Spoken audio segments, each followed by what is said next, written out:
Assalamualaikum warahmatullahi wabarakatuh. Nah, kembali lagi dari tugas awal sampai tugas akhir bersama materi-materinya untuk mata kuliah aplikasi komputer statistik, aplikasi komputer statistik. Nah, jadi ini adalah materi dan tugas selama 1 semester ya teman-teman. Kita mulai dari ini dulu. Ada tugas input data menggunakan aplikasi SPSS. Nah, di sini tugas pertama sudah ada tugas input data. Nah, ini linknya ya teman-teman. Input data ke aplikasi SPSS. Kemudian kita lanjut ke tugas yang kedua. Ini juga mengolah dan menyajikan data dalam aplikasi SPSS. Langsung kita buka saja. Di sini dalam mengolah data SPSS itu ada dua yang dipelajari di modul yang kedua. Ini ada mengolah data dengan berbagai ukuran dan menyajikan data dalam bentuk diagram. Nah, kemudian penyajian tabel grafik yang digunakan itu seperti dalam statistik deskriptif itu seperti distribusi frekuensi, kemudian presentasi grafis seperti histogram, pie chart, dan yang lainnya. Nah, kemudian ukuran-ukuran yang dimaksud dalam penyajian data kita itu ada ukuran pemusatan, yaitu terdiri dari rata-rata dan rata-rata hitung atau mean, kemudian median dan modus, kemudian untuk ada retak, yaitu kuartil dan persentil, kemudian ukuran penyimpangan atau penyebaran data, yaitu ada range, seragam, simpangan baku, dan galet baku, kemudian ada koefisien skewness atau tingkat kemiringan, kemudian ada koefisien kurtosis adalah tingkat keruncungan. Nah, kemudian ini untuk pembahasannya sudah ada link videonya, mungkin bisa dicek. Kemudian untuk tugas keempat ini juga masih tentang mengolah dan menyajikan data. Ini bisa dilihat ya teman-teman melalui link YouTube yang sudah saya bagikan. Kemudian kita ke tugas selanjutnya yaitu ada uji parametrik dengan aplikasi SPSS. Nah, di sini untuk uji parametrik sendiri merupakan suatu ukuran tentang parameter yang artinya ukuran seluruh populasi dalam penelitian yang harus diperkirakan dari apa yang terdapat dalam sampel karakteristik populasi. Nah, satu syarat umum yang harus dipenuhi apabila seseorang peneliti akan menggunakan statistik parametrik yaitu adalah normalitas distribusi. Nah, asumsi ini harus terpenuhi karena yang pertama, secara teoretik, karakteristik populasi mengikuti model distribusi normal. Kemudian nilai-nilai baku statistik yang digunakan untuk uji hipotesis didasarkan kepada model distribusi normal. Asumsi-asumsi lain seperti homogenitas, linearitas harus dipenuhi sesuai dengan hipotesis yang akan diuji. Nah, untuk link soal dan pembahasan ini sudah ada di materi yang saya bagikan, bisa dicek. Kemudian untuk selanjutnya adalah uji beda rata. Nah, di sini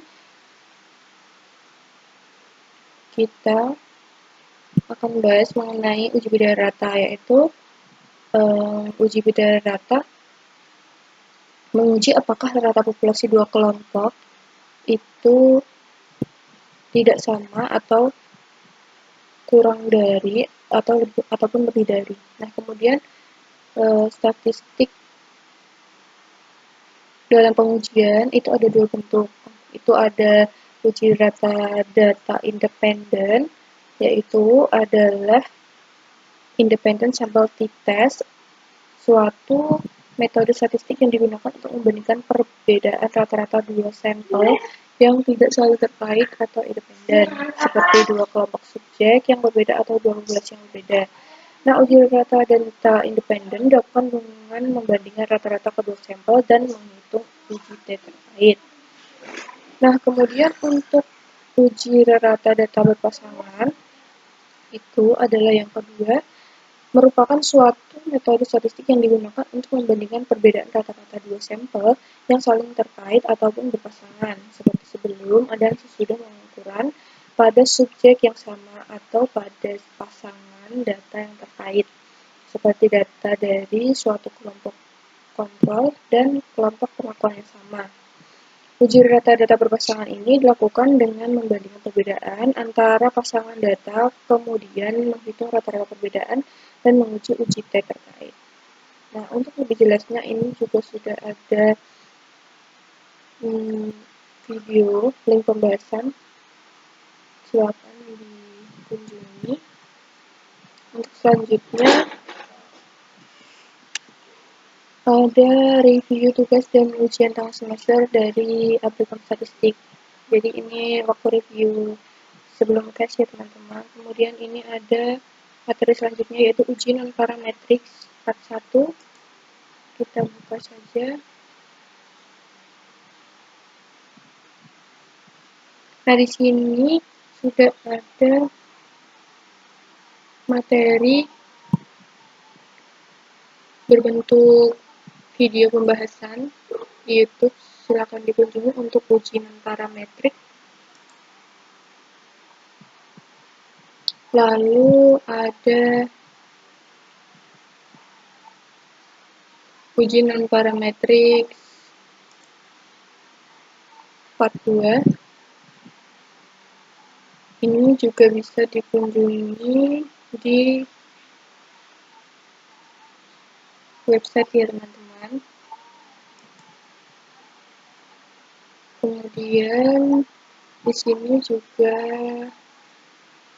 masuk ke materi selanjutnya yaitu ada analisis regresi sederhana. Ini sudah masuk ke tugas ke-10, yaitu kita dapat menggunakan regresi untuk tujuan peramalan. Nah, regresi ini merupakan metode statistik yang digunakan untuk mempelajari hubungan antara variabel terikat atau variabel yang ingin diprediksi dengan satu atau lebih variabel independen atau disebut dengan variabel prediktor.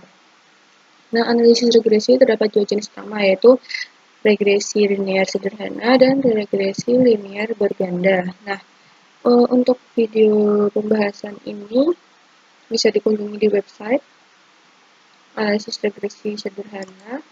Kemudian selanjutnya ada analisis regresi berganda yang pertama. Nah, untuk regresi berganda sendiri adalah persamaan matematik yang memungkinkan untuk meramalkan nilai-nilai suatu peubah tak bebas atau dependen dari nilai-nilai satu atau lebih peubah bebas atau independen.